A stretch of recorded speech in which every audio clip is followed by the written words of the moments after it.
حضرت نوح علیہ السلام طوفان کے موقع پر جب سفینہ میں سوار تھے تو وہاں اچانک ان کو شیطان نظر آیا۔ انہوں نے کہا کہ تو یہاں بھی پہنچ گیا، اب میں تجھے نہیں چھوڑوں گا جب تک کہ تیرا راز معلوم کر لوں۔ تو حضرت نوح علیہ السلام نے پکڑ لیا اور فرمایا کہ تیرا راز مجھ کو بتا کہ تو گمراہ جو کرتا ہے وہ کس راستے سے کرتا ہے۔ تو اس نے کہا کہ 5 باتیں ہیں، لیکن 5 میں سے میں آپ کو 3 بتاتا ہوں، 2 نہیں بتاتا۔ حضرت نوح علیہ السلام کو اللہ کی طرف سے وحی آئی کہ اس مردود سے کہو کہ ہمیں ان 3 کی ضرورت نہیں ہے، وہ 2 ہی ہم کو بتا دے، اس لیے کہ اصل تو وہی ہے راز۔ تو حضرت سیدنا نوح علیہ السلام نے کہا کہ مجھے ان 3 حربوں کی ضرورت نہیں ہے، وہ 2 بتا جو تو نہیں بتانا چاہتا۔ تو اب مجبور ہو گیا اور کہنے لگا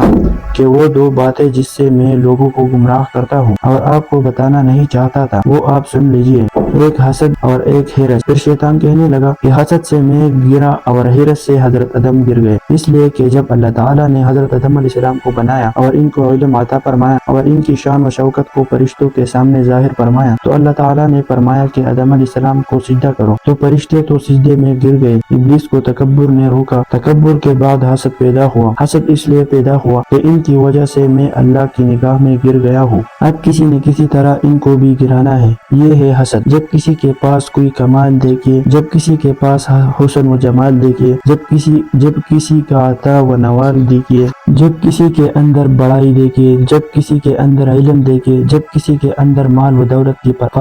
فراوانی دیکھیے، اس وقت دل کے اندر یہ خواہش کا ہونا کہ اس سے سارے چیزیں چھین جائے، چاہے مجھے ملے کہ نہ ملے۔ یہ حسد اللہ کی نگاہ میں بہت بری چیز ہے، اس کے پاس بھی نہ رہے، یہ ہے حسد کی بیماری۔ شیطان نے سوچا کہ اللہ نے ان کو اتنا اونچا بنایا ہے، ان کو بھی گراؤں گا، میں جیسے گر گیا ان کو بھی گراؤں گا۔ اس کے بعد اس حسد میں مبتلا ہو کر وہ فکر میں رہا کہ کس طرح ان کو میں ذلیل و خوار کرنے میں کامیاب ہو جاؤں۔ یہ ہے حسد جس کی وجہ سے شیطان گمراہ ہوا اور حضرت آدم علیہ السلام کو جس درخت سے منع کیا گیا تھا جا کر اس کو کھا لیا تھا، اس لیے کہ شیطان نے قسم کھا کر ان سے کہا تھا کہ میں آپ کو اللہ کی قسم دے کر کہتا ہوں کہ اس درخت کو کھانے کا بہت بڑا فائدہ ہے، اور وہ یہ ہے کہ آپ اس کو کھا